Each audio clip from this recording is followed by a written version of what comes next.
My name is Robert Chen. I'm 76 years old. And there's something I've been carrying for 53 years that I've never spoken out loud to anyone. Not to my wife, not to my children, not even to myself, really, until recently. I saw something that night in 1972, something that changed everything. But I told myself it didn't matter. I told myself I was protecting everyone. I was wrong.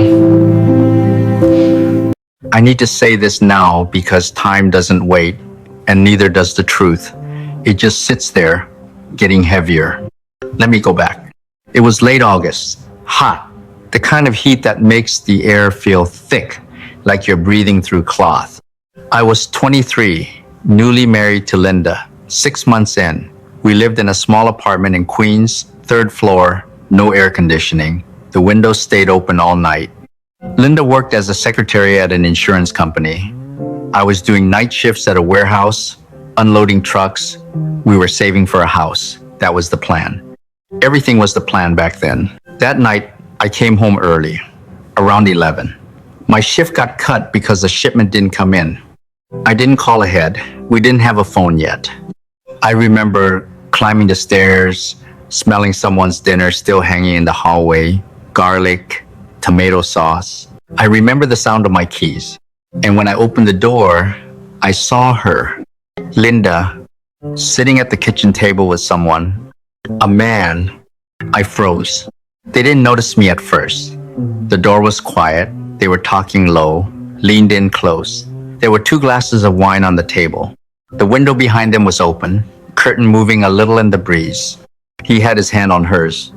Not aggressive, not pulling, just resting there. And she wasn't pulling away. I stood there for maybe 3 seconds, maybe 5, feels like longer now. Then she looked up and saw me. Her face went white. The man turned. I didn't recognize him. Older than me, clean shaven. He stood up fast, said something I don't even remember. Linda said my name, Robert, but I didn't let her finish. I walked to the bedroom, grabbed my jacket, and left. I walked for hours that night, down to the park, along the water, somewhere near the bridge. I didn't cry. I didn't yell. I just walked. And while I walked, I made a decision. I decided I hadn't seen anything. I know how that sounds, but I was 23. I didn't know how to fight, didn't know how to ask the right questions, didn't know if I even wanted the answers. What I knew was this: I loved her. I didn't want to lose her. And if I said something, I'd have to face something I wasn't ready to face. So I buried it. When I came home the next morning, she was awake, sitting on the couch, eyes red. She stood up when she saw me. Robert, I need to explain. I shook my head. It's okay, I said. She looked confused. What? I don't need to know, I said. We're fine. She stared at me for a long time. Then she nodded, and we never talked about it again. Not that week, not that year, not ever. We moved forward. We bought the house 2 years later, had our first son in 75, our daughter in 78. Life kept going. I worked, she worked, we raised the kids, we went to dinners, took vacations, celebrated birthdays.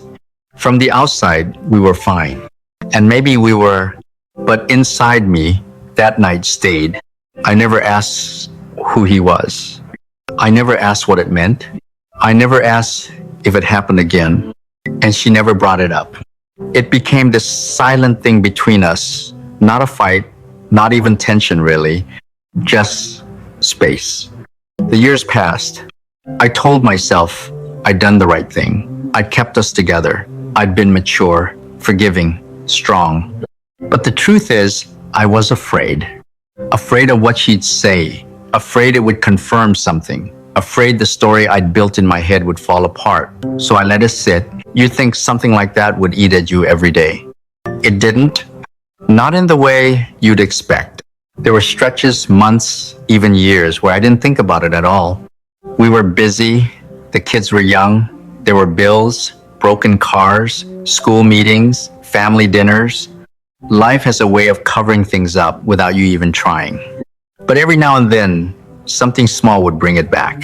A movie where someone cheats, a friend's divorce, the way Linda would go quiet sometimes when we were driving, staring out the window somewhere far away. And I'd feel it again, that same cold weight in my chest. But I still didn't say anything. The kids grew up. Michael went to college in 93, Sarah in 96. The house got quieter. Linda and I were alone again, like we'd been at the start, but it didn't feel the same.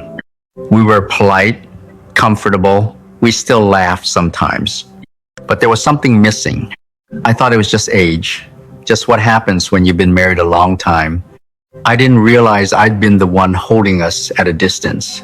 In 2005, Linda got sick. Breast cancer. It came fast. She found the lump in April. By June, she was in treatment.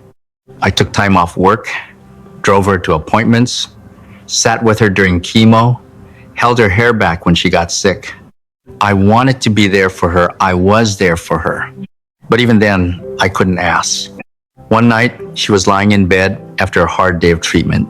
Her head was wrapped in a scarf. She looked so small. She reached for my hand. "Robert," she said, "I need to tell you something." My heart stopped. I thought she was going to say it, finally, after all those years, but she didn't. She just said, "Thank you for staying." I didn't know what to say. I squeezed her hand. "Of course," I said, and I let the moment pass. Again, she survived the cancer, went into remission in 2006, stayed clear for years. We traveled a little, saw the grandkids, tried to enjoy things, but I still carried it, and I think she did too. Last year, Linda had a stroke. Not a huge one, but enough. She's okay now, mostly. Her left side is weaker. Her memory slips sometimes. She's 74, and I look at her now, and I realize we don't have much time left. Not in a sad way, just a true way. A few months ago, I was sitting with her in the living room. She was watching TV. I was reading the paper. And out of nowhere, she said, "Do you ever think about that night?" I looked up. "What night?" I said. She didn't look at me, just kept staring at the screen. "You know what night." My chest went tight. 53 years. And this was the first time either of us had said it out loud. I put the paper down. "Sometimes," I said. She nodded slowly. "I wanted to tell you," she said, "that night and so many times after." "Tell me what?" She finally looked at me, that he was nobody, that it didn't mean anything, that I was just lonely and confused, and you were working so much and I didn't know how to say I was struggling. I felt something crack open inside me. "Why didn't you?" I asked. "Because you said you didn't need to know," she said. "You said we were fine, so I thought maybe you didn't want to hear it." I sat there, staring at her, and I realized something I should have realized 50 years ago. I hadn't protected us by staying silent. I just made us both carry it alone. We talked for a long time that day, longer than we'd talked in years. She told me everything. His name was David. He worked in her building. They'd had coffee a few times. He listened to her, made her feel seen. That night, he'd come over because she'd been crying earlier that week about us, about feeling invisible. Nothing happened, she said, not physically, but she thought about it, and that's what scared her. She said she ended it the next day, told him not to come back, never spoke to him again. She said she spent years wondering if I knew, if I hated her, if I was just pretending. "I thought maybe you stayed because of the kids," she said, "not because you wanted to." I told her the truth, that I saw them, that I left, that I was terrified, that I convinced myself not knowing was safer than asking, that I thought I was being strong, but really, I was just scared. "I'm sorry," I said. "I should have let you talk." She reached for my hand. "I should have talked anyway," she said. We cried, both of us. After 53 years, we finally cried about it. And here's the thing I didn't expect. It didn't fix everything. We're still old, still tired, still carrying all the years between us. But something shifted. We're softer now, more honest. We say things we used to swallow. We laugh more. I think about all the time we lost, not because of what happened that night, but because of what we didn't say after. All those years, we could have been closer, lighter, more real. We were so afraid of breaking something that we let it stay broken. I don't know how much time we have left. Maybe a few years, maybe less. But I know this. I'm not going to waste it pretending anymore. I'm telling this story because I wish someone had told me when I was younger that silence doesn't protect you. It just makes the truth heavier. And the longer you wait, the harder it is to put down. I spent 53 years thinking I was keeping us safe, but all I was doing was keeping us apart. Linda's asleep in the other room right now. When she wakes up, I'm gonna make her tea. We'll sit on the porch. Maybe we'll talk, maybe we won't, but we'll be there together. Actually, together. If you've made it this far, thank you for listening. I don't know why I needed to say this out loud. Maybe just to hear it myself. Maybe because I hope it helps someone else not wait as long as I did. If there's something you've been carrying, something you've been too afraid to say, I hope you find the courage sooner than I did.